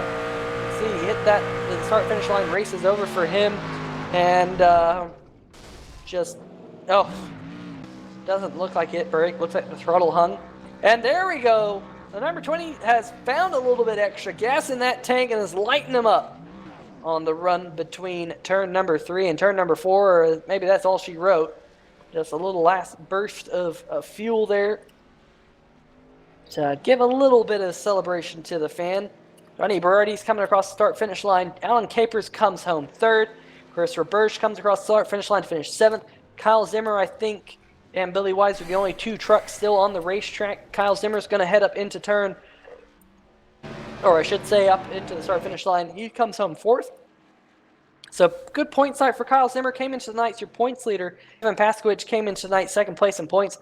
And Zimmer gets 2 positions over Paskowicz. So that will just pad to that points total for Kyle Zimmer. Well, ladies and gentlemen, we'll leave you here for just a moment while we try and grab all these drivers. We'll talk to your top 3, Alan Capers, AJ Digby, and Dave Wilson, here on 3Y TV here in just a moment. Okay.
All right, go. Hey, I'm hot. Wow. That's what happens when you don't get a lead in. Nonetheless, ladies and gentlemen, welcome back to Elkhart Lake, Wisconsin for what was a spectacular finish here for 120 miles around one of the trickiest and twistiest and breakingest racetracks here in all of the United States. Dave Wilson getting the win, AJ Digby finishing second, and third place is Alan Capers. And in fact, let me pull in Alan Capers here. Had a very respectable race. He's with me here now. Alan Capers, you got a copy? Well, let's try this again. Alan Capers, Peter Short here in the 3Y TV booth. You got a copy? Well, perhaps not. Let me see if we can catch up with our second place finisher AJ B, and maybe we can come back to Capers here in just a moment. AJ Digby, Peter Short, you got a copy? Yeah, I do. All right, man. That was a very interesting race. Looks like your strategy for a while there was going to be the one to beat, but Wilson was able to stretch that last run into an 11-lap stint. But you know, you had me thinking that you were going to come away with this win here. Of course, you had a fantastic first stint to go a lap longer than Wilson, and kind of kept that number 14 truck clean. There was a few little hiccups here and there throughout the race, but nonetheless, tell us a little bit about your night. Yeah, I knew going into it was going to be borderline between two stops. I was hoping, I've always been really good at saving fuel, so hoping to be able to make it in two, and hopefully little to nobody else would. At the end of that first stop, I knew I was in a really good shape. I had lost a lot of time to David because I had to save fuel, but once that first stop's over, I was okay because I knew I could get through to the end from that point. The couple small mistakes in the second and third stints, that big one in the third stint when working through traffic, just I mean, in some ways that lost me the race just because that took up a couple seconds of time just messing up and getting back on track and things like that. But all in all, I can't be too mad. Dave ran a great race to be able to save that much fuel. The first stint was a little bit easier to save fuel than the last ones to make up a whole nother lap. So for him to be able to do that was pretty awesome. Just would have loved to be able to keep it a little bit more clean and on track and would have been able to give him a run there while he was trying to save fuel at the end. Absolutely, and I know you, AJ. I mean, I know you race road courses, fairly frequently. You've done the Ferrari Challenge series. So, what are your thoughts about road courses? Are you a fan of them? And out of racetracks, how does Road America stack up for road courses? I personally absolutely love road courses. I initially got iRacing for ovals, and then I've ended up probably being about 50-50 in my iRacing career. So definitely enjoyed them and love them, and I think that's why I like short tracks, just because the short ovals kind of have similar traits with fuel or throttle play and brake play and things like that. And Road America has always been one of my favorites. It's really tough on this truck, though. Jeff did a great job of modifying the setups that we had because there was no actual truck Road America setup. He did a great job of modifying the setups to where they're drivable. You had to brake a little bit earlier than you would want to, but wielding a giant truck, powerful machine like that, it's not unexpected. So I gotta give a huge thanks to Jeff for making this thing drivable and fun and able to keep it on track. Yeah, absolutely. I mean, you mentioned it, tough on tires, tough on brakes. Definitely drives a little bit more difficult than the Ferrari GT3s that have traction control and anti-lock brakes and so on. So definitely great to see you wheel it around this joint. But this is pretty much, I believe, the only road course that we go to on the Truck Series season.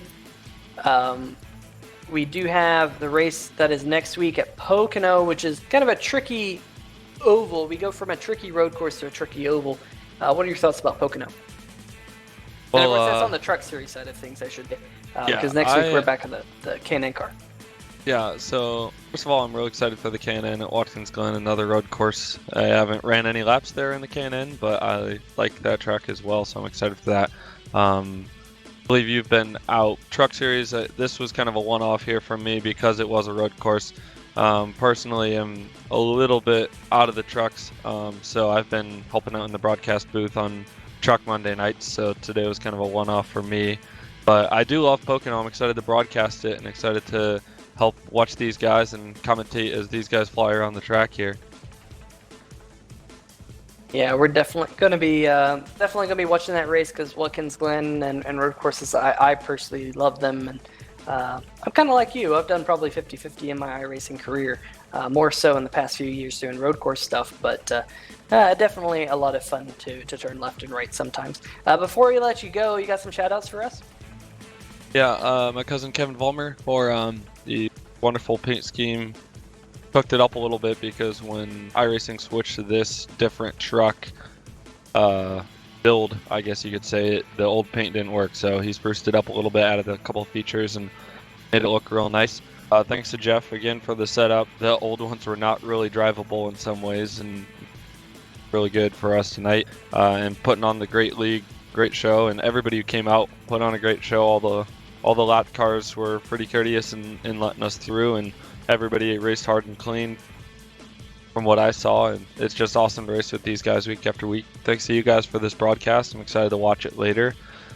And lastly, just want to give a little hint that we got some big news coming up with Zulu Motorsports here for Wednesday night's race. All right, well, you heard a little bit of it there. We will definitely stay tuned for that news. But nonetheless, AJ, congratulations on your second place finish here tonight. And let's see you back in the booth here pretty soon. Very much.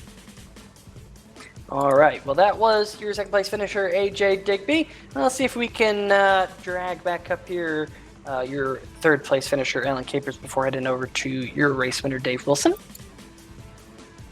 Now let's see if he's here. Alan Capers, Peter Short in the 3Y TV booth. You got a copy? Yes, sir. How are you? All right, Alan, we got you this time. I'm doing pretty good up here, but I bet you're doing pretty good down there, celebrating a third place finish here tonight. I kind of said towards the end of the race, I'm sure you're going to go back and watch the broadcast, but I kind of said, you know what, we haven't really mentioned that number 13 all too much tonight, kind of because you were super smooth out there, kept that number 13 truck on the road. You didn't really have anything too crazy happen to you in this one, which kind of, it's one of those things where sometimes a quiet race is a good race, coming home in the third position. Talk us through the race from your perspective.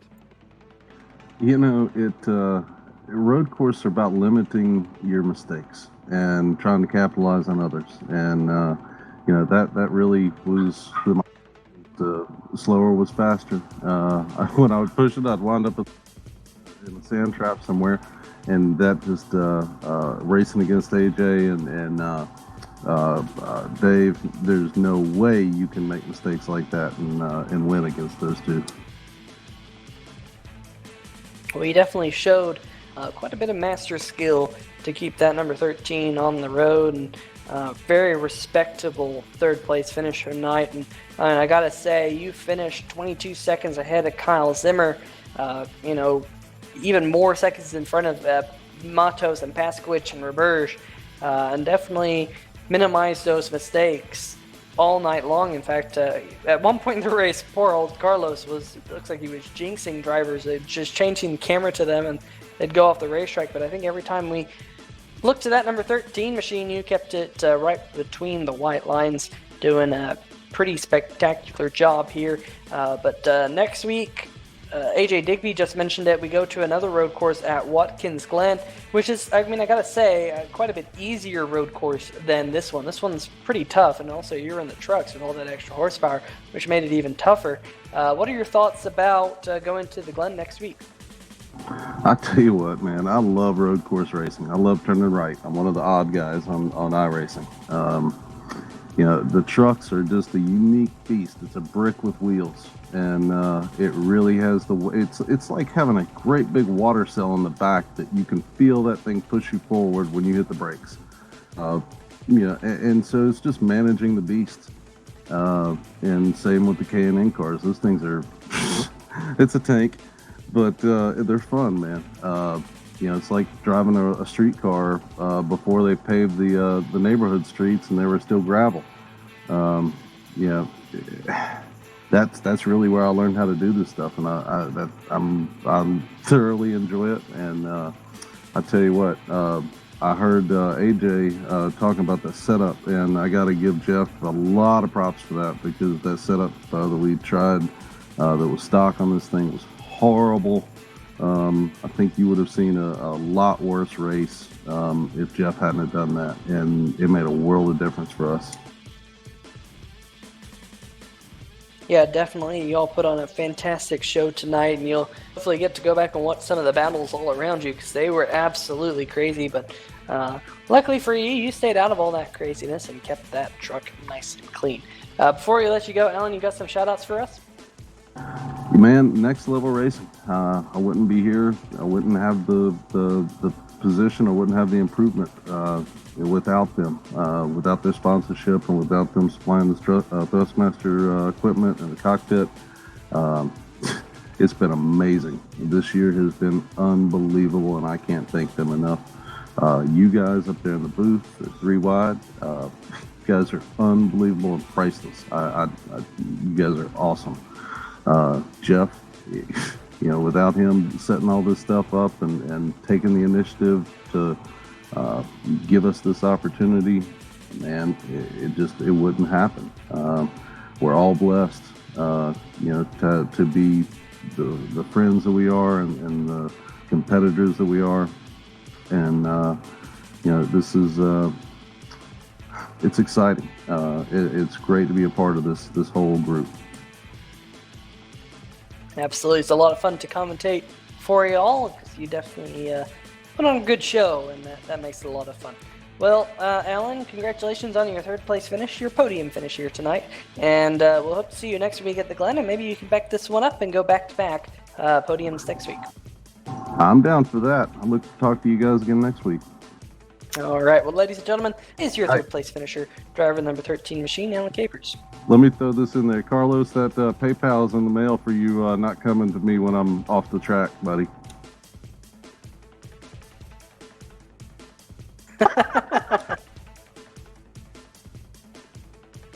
I kind of figured. Producer dishing some stuff out there in the background. But nonetheless, Alan, we'll let you go, and we'll see you next week. Thank you. Y'all have a good one. All right, well, ladies and gentlemen, that was your third place finisher, Alan Capers, and I now get to run down to victory lane because that is where Dave Wilson is.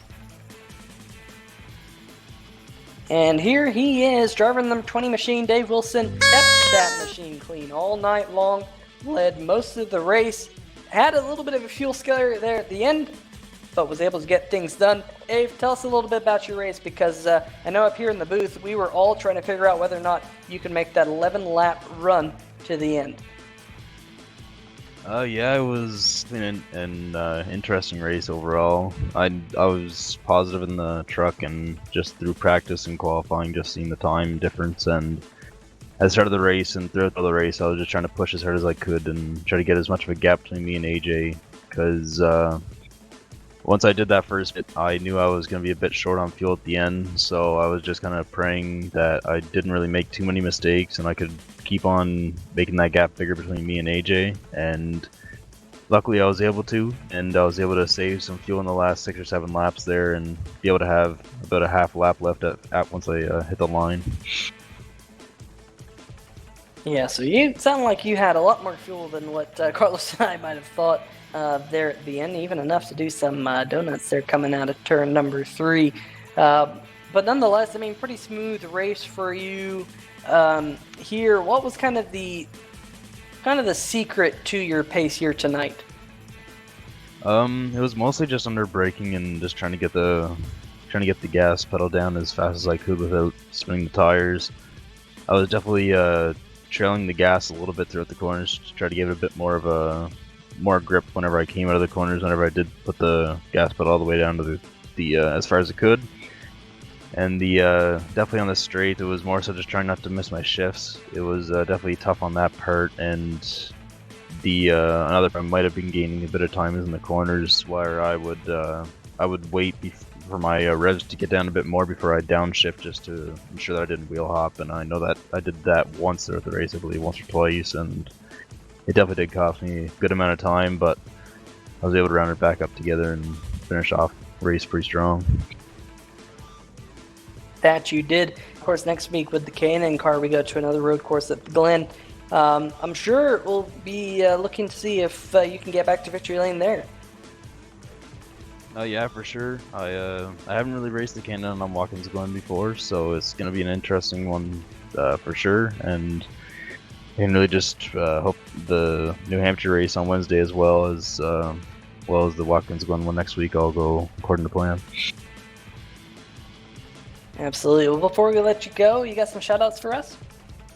Oh yeah, I'd like to thank you guys up at the booth for broadcasting and commentating these races every week. It's always a great time for all the drivers after the races to go and see what happened to the race and see all the different incidents or battles on the track. And it's definitely very much appreciated from all of us here at SimPossible. And I'd also like to thank Jeff Schmidt for making everything even happen. Without him, this league and everything would not be possible, and it's definitely something that we all look forward to every week, all the drivers. And I'd also like to congratulate all the drivers for this race, because it was definitely a tough track, tough setup and everything. It's just the trucks in this track don't really go together too well, and it's definitely a struggle for most, and I'm proud of all the guys that were able to finish this race.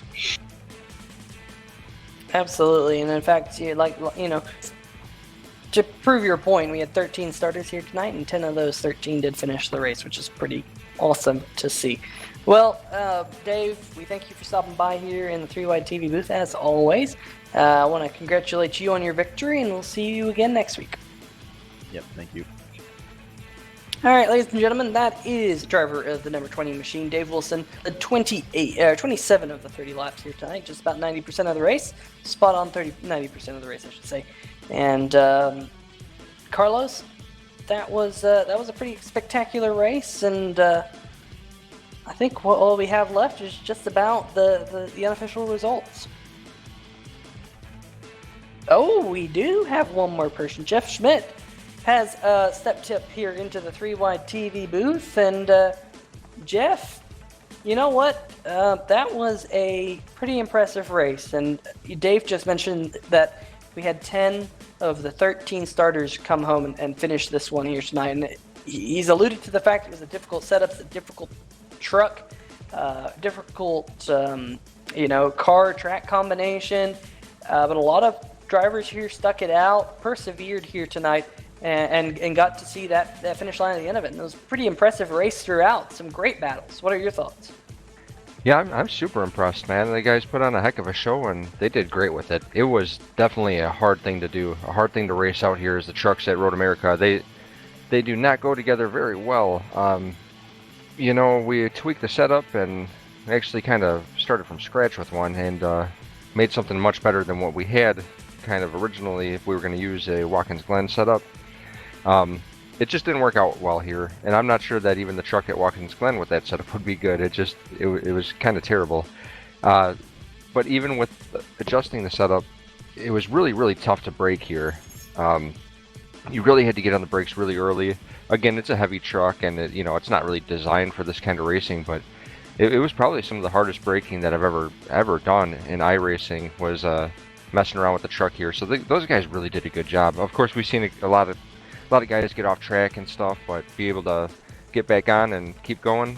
That was more of a product of the brakes being so hard to brake here than actual their talent levels and being able to race at a road course. We have some great road course racers in this league, and unless we did something like this, maybe we would never see that. And very, very talented guys out there, and they do an amazing job. It was really awesome.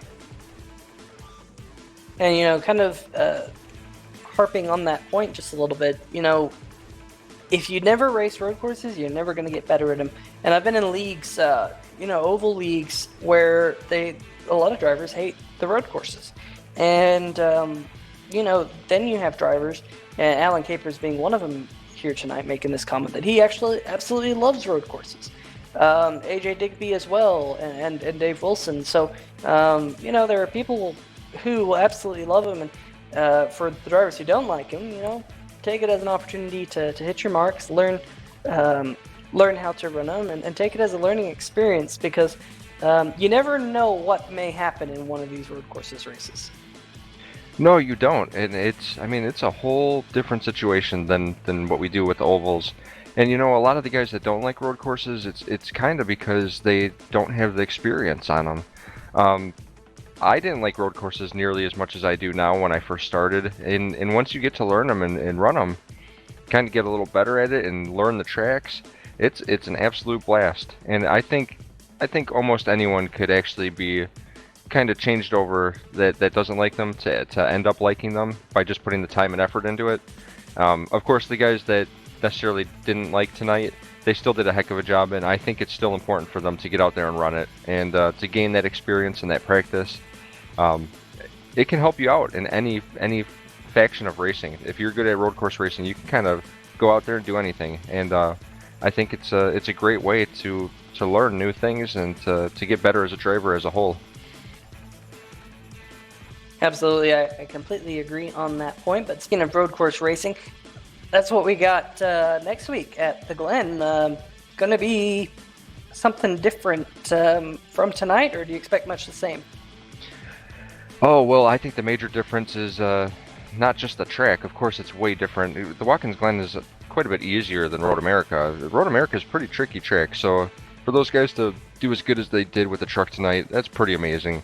Watkins Glen, I expect as good, if not better, of a race, and that K&N car, I think, is going to get around there a lot better than the truck did around here tonight. So I expect it to be some close racing, some hard racing, probably more passing than we've seen tonight, which...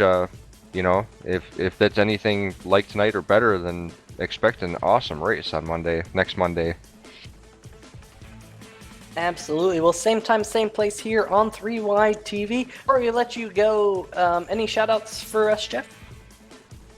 Yeah, absolutely. First off, you guys up in the booth, you guys are super talented with what you do. Peter, the commentary is amazing. Cameron's commentary is always amazing. Carlos's commentary and camera work is amazing. You guys... you really know how to do this, and you really progressed at it as well. You guys are always getting better at it too. We're all getting better at what we do, and it's pretty cool to see. But a very, very awesome job you guys do every single race. No complaints over here. Got to thank Glenn Sidman with SimAbility, Max Pappas with MPI, Max Pappas Innovations, Got to thank all the drivers out here. Absolutely, we love them all. Got to thank their families for helping them out and giving them an opportunity to be able to race out here. Got to thank everyone that watches the YouTube videos and supports us in any way, any form of that they support us. It's great, no matter what they do. And there's a lot of different ways to do that, which we'll get into too. Got to thank 3D Wrap for donating hand controls to us in the past. Just a lot of people. If I'm forgetting anyone, I probably do sometimes, and I apologize. I got to thank Billy Wise for helping me admin in this league. He's done an amazing job with creating stuff for us too, content, as well as Nate Catilla for creating content for us with video clips. And we got a YouTube channel out there, SimPossible Racing League. I believe that's what it's called. And we got some cool promo videos and stuff up there, so check that out. Make sure to like and subscribe. 3Y TV here, everyone watching. Awesome channel, awesome guys. Huge thing coming up. Our charity event. It's going to be September 14th. We have a date set. It's going to be a Saturday. We got some awesome prizes already lined up. Some really cool stuff. Not like little cheap stuffs, but some really cool prizes lined up that people are going to win at that race. Not necessarily even just the top podium finishers. We're going to also do some giveaways for random drivers of that race. So check us out on Facebook, SimPossible Racing League. Our Twitter, SimPossible_. If you are interested in donating to the league and know that every single penny that we've gotten goes towards helping the drivers out, our PayPal is what is our PayPal.me/SimPossible is our new PayPal. Every dollar really helps. It truly does. And we're looking to raise a lot of money with this charity event coming up on September 14th, and we're going to be able to help a lot of people with it. Of course, we got a driver that we're going to be announcing soon that's going to be joining us, and we're going to be helping him out with this charity event too, who is an actual real-life racer that raced the Truck Series, the Busch Series, and even some Cup races in real life. That he was in a pretty major accident that paralyzed him, and unfortunately for him, it ended his racing career, but he's looking forward to getting on track with us here in iRacing and SimPossible. So we're going to do everything that we can to help him get started and to make him feel comfortable to come race around with us. That news will be released very soon here, but as well as another event coming up September 7th, a week before ours, is the Team Brit event with Paul Davies putting on the show over there. And we're going to have a couple teams out there racing too, so that's really cool. Kind of an invite-only event, and they haven't even started the driver list yet. I believe August 3rd or somewhere around there is when they're starting that. So Team Brit and the PCDC, I believe it is. Looking really forward to that event, and thank you, Paul Davies, for giving us an opportunity to not only share our stuff, but to also run in the race. So that's really cool. Expect to see a awesome SimPossible vehicle out there or two, and that should be an awesome race to watch. So looking forward to that. We'll be there to share some stuff. I apologize for the long shout out here, but just wanted to give everyone their appropriate shout outs, and just thanks to everyone that's ever helped us out. We look forward to doing as much as we can in the future to help many iRacers and esports drivers and people that have disabilities that need equipment, need adaptive stuff. We're going to help them out. So looking forward to it. Thank you. All right, Jeff. And yeah, we're definitely looking forward to that event here coming up very quickly here in just a couple months' time. And September 14th, is that correct? Yep, September 14th. It's a Saturday, and we're shooting for a start time around noon. It's going to be the Cup cars at Daytona for a full Daytona 500 event. All right, well, there you go. That's definitely going to be a huge event here for all these SimPossible Racing drivers and you, Jeff, and everyone here in the league. So definitely looking forward to that one. Well, on that note, we're going to go through the race results here tonight because it was 120 miles around this joint in Elkhart Lake, Wisconsin. It was Dave Wilson taking home the checkered flag. AJ Digby finishing only 9.3 seconds back, I should say. At one point, he was 27 seconds off the lead, whittled that down to 9, but Dave Wilson was able to save enough fuel to get that checkered flag. Third place was Alan Capers. Fourth place, Kyle Zimmer, with a respectable points night, came into tonight as your points leader. Fernando Matos came into tonight's third place in points. He comes home fifth. Kevin Paskowicz, second place in points, comes home sixth. Christopher Burge, Billy Wise, Nate Catilla and Johnny Berardi rounds out your top 10. All of those drivers did see the checkered flag. Brian Lowhead, Tom Johnson, Mark Dingman, however, 11th through 13th, they all took their trucks to the garage. Well, ladies and gentlemen, from myself, Peter Short, and Carlos Acosta manning the cameras, and also up here in the booth tonight. Always fun to have them up here in the booth. We want to give a thanks to SimTV for these awesome cameras each and every week, as well as thanks to Thomas Morris for putting together this graphics package. And of course, all of the sponsors here in the SimPossible Racing League that allow them to keep going each and every week because they always put on a fantastic show for us. Carlos, any final thoughts here before we close this one out? Well, Mike wasn't on, but not necessarily final thoughts. Just once again, double thank you to everybody who is possible in making this thing possible. Thanks SimTV, thanks Thomas Morris. We couldn't do it with everybody watching, either watching it live or watching the replay once it's done. Thank you to Jeff for giving us something for us to not only broadcast, but something for us to do our tests with. We had an unsuccessful test, but with the backup ready, weren't able to. We barely missed like half a second of race content. So thank you so much for everybody that helps make this possible. Absolutely. Well, myself and Carlos Acosta, we will bid you all good night, and we'll see you next week. Or Wednesday night, I should say, here for the SimPossible Racing League, or Tuesday night, tomorrow night. Tomorrow night, continuation of Road Course Week. It is Road Course Week. We got the Glen tomorrow night, I do believe. But then fun. SimPossible kind of ruins that. Kind of ruins Road Course Week on Wednesday when we go to New Hampshire. But we can pretend it's flat like a road course. Yeah, it kind of races like a road, so that's fair too. All right, so for the fourth and final time, ladies and gentlemen, we bid you all good evening, and we'll see you then.